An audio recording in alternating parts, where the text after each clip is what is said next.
Chandrayaan, Mars మిషన్లతో ఇస్రో తన చరిత్రలోనే అత్యంత ఘనమైన విజయాలను సాధించడమే కాదు, భారత కీర్తిని శిరమెత్తి శిఖరాగ్రాన నిలబెట్టింది.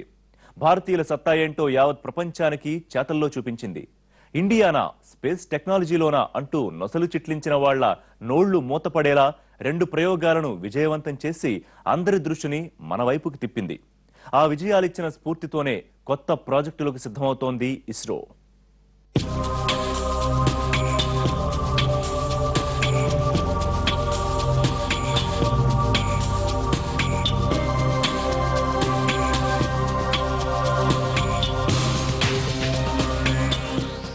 చంద్రయాన్ ఈ పేరు వింటేనే భారత అంతరిక్ష శాస్త్రవేత్తల ఒళ్లు పులకరించిపోతుంది. ప్రతి భారతీయుడి రొమ్ము విరిచి నిలబడుతుంది. దేశ ప్రతిష్టను అంతగా పెంచిన ప్రయోగం అది. భారత అంతరిక్ష పరిశోధనా క్రమంలో మైలురాయిగా నిలిచిపోయింది చంద్రయాన్ 1. ఆ విజయం ఇచ్చిన స్ఫూర్తితోనే ఇస్రో మరింత వేగంగా అడుగులు వేయగలిగింది.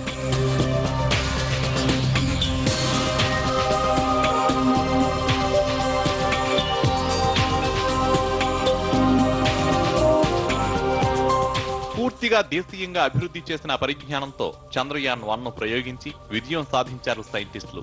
సొంత టెక్నాలజీని అభివృద్ధి చేసుకుని మనం చంద్రుడి మీద అడుగు పెట్టాల్సిన అవసరం ఉందని 2003 ఆగస్టు 15న ఎర్రకోట మీద నుంచి చెప్పారు నాటి ప్రధాని అటల్ బిహారీ వాజ్పేయి.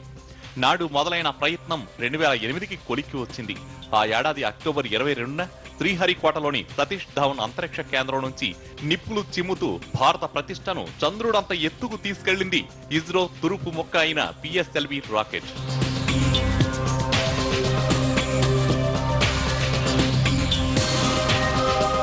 నవంబర్ 8న శాటిలైట్ చంద్రుడి కక్షలోకి విజయవంతంగా వెళ్లి తన పని తాను చేసింది. కొన్ని సాంకేతిక సమస్యల కారణంగా 2 ఏళ్ల పాటు పనిచేయాల్సిన ఇంపాక్ట్ ప్రోబ్ 312 రోజులకే ఆగిపోయింది. అయితే ఈలోపే తనకు నిర్దేశించిన లక్ష్యంలో 95% పని పూర్తి చేసిందని ప్రకటించారు ఇస్రో సైంటిస్టులు. చంద్రుడి మీద నీటి జాడల ఆనవాలను స్పష్టంగా చెప్పగలిగింది చంద్రయాన్. దీనికి సంబంధించిన రకరకాల చిత్రాలను, సమాచారాన్ని పంపింది. చంద్రుడి మీదున్న మట్టిలోని రసాయన పదార్థాలకు సంబంధించిన సమాచారాన్ని పంపింది.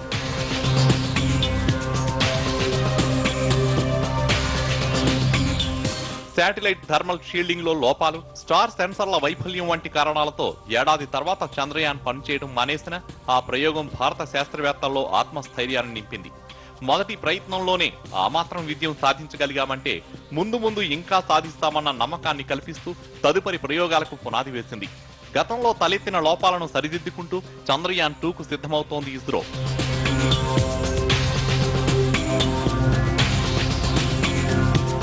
ఇక ఇస్రో కీర్తి కిరీటంలో మరో కలికి తురాయి మాస్ మిషన్. ఇది కూడా తొలి ప్రయత్నంలోనే విజయవంతమైంది. అసలు అంగారకుడి మీదకి అంతరిక్ష ప్రయోగాల చరిత్రలోనే మొదటిసారి విజయం సాధించిన దేశం భారత్. అమెరికా, యూరోపియన్ యూనియన్ దేశాలు సైతం ఫస్ట్ అటెంప్ట్ లోనే విజయం సాధించలేకపోయాయి. ఆ పనిని ఇస్రో చేసి చూపించింది. గగన వీధిలో మిణుకు మిణుకుమంటూ యుగాలుగా మానవుల్ని సంభ్రమాశ్చర్యాలకు గురి చేస్తున్న అరుణ గ్రహాన్ని తన తొలి ప్రయత్నంలోనే చేరుకుని చరిత్ర సృష్టించింది.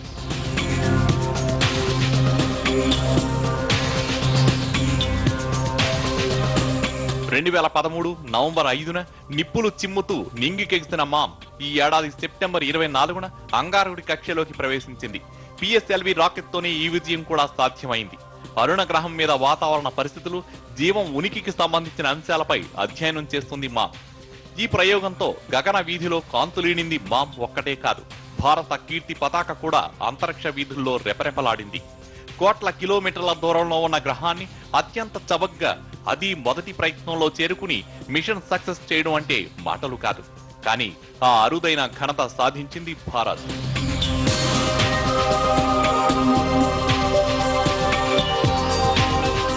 ఇస్రో తన చరిత్రలో చేసిన పరిశోధనలోకెల్లా అత్యంత పెద్ద విజయాన్ని నమోదు చేసింది.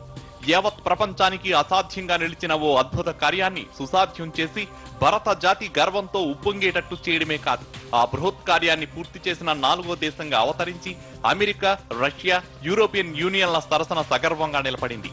గ్రావిటీ సినిమా బడ్జెట్ కంటే తక్కువ ఖర్చుతో అంగారకుడి ఆనవాళ్లు పసిగట్టే పని మొదలుపెట్టింది భారత్. మామ్ విజయం వెనుక ఎందరో శాస్త్రవేత్తల కృషి ఉంది. ఇందులో 6 తెలుగు శాస్త్రవేత్తలు కూడా కీలక భూమిక పోషించారు. మాస్ మీదకు చేరుకోవడానికి, మాస్ పై పరిశోధనలు చేయడానికి ఇప్పటి వరకు ప్రపంచవ్యాప్తంగా ఎన్నో దేశాలు ప్రయత్నించి విఫలమయ్యాయి. టెక్నాలజీలో రారాజుగా నిలిచే జపాన్ కూడా ఈ మిషన్ చేపట్టి ఫెయిల్ అయింది. మొత్తంగా ఇప్పటి వరకు మాస్ మీదకు 51 ప్రయోగాలు జరగగా వాటిలో 21 మాత్రమే సక్సెస్ అయ్యాయి. అందులో భారత్ పంపిన మామ్ ఒకటి. అది కూడా ఫస్ట్ అటెంప్ట్ లోనే మాస్ కక్షలోనికి ప్రవేశించి మాస్ ఉపరితలాన్ని ఫోటోలు తీసి భూమికి పంపింది.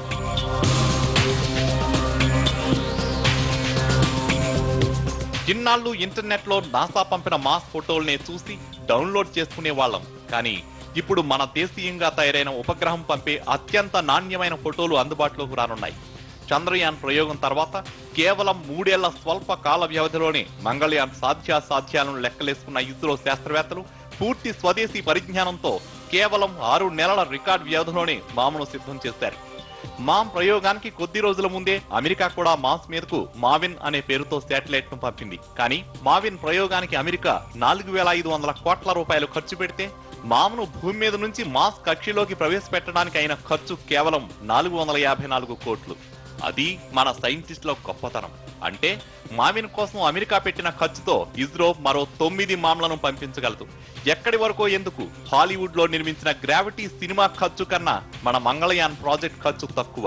గ్రావిటీ సినిమా తీయడానికి 600 కోట్లు ఖర్చు అయితే అంతకన్నా తక్కువ ఖర్చుతోనే మామ్ను గమ్యం చేర్చింది ఇస్రో. ఈ ఒక్క లెక్క చాలు ప్రపంచ అంతరిక్ష రంగంలో మన లెక్కేంటో తేల్చడానికి.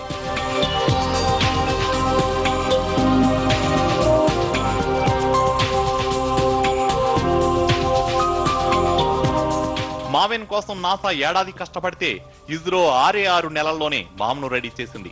ఇస్రో విజయాలతో మనం నింగ్లో కింగ్లమవుతున్నాం. నాటి ఆర్యభట్ట నుంచి నేటి మాస్ మిషన్ వరకు ఇస్రో సూపర్ సక్సెస్ గా దూసుకుపోతుంటే ప్రపంచ దేశాలన్నీ భారత్ కి క్యూ కట్టబోతున్నాయి. మామ్ సక్సెస్ తో తన సత్తా ఏంటో ప్రపంచానికి చాటింది ఇస్రో. మామ్ లోని ఆటోమేటిక్ రెస్పాన్సివ్ సిస్టమ్ సిగ్నల్స్, ఫోటోలు, డేటా నిరంతరంగా పంపుతూనే ఉంది. వాటి విశ్లేషణతో అందరికంటే ముందు మనమే అంగారకుడి గుట్టుమట్లు తెలుసుకోబోతున్నాం.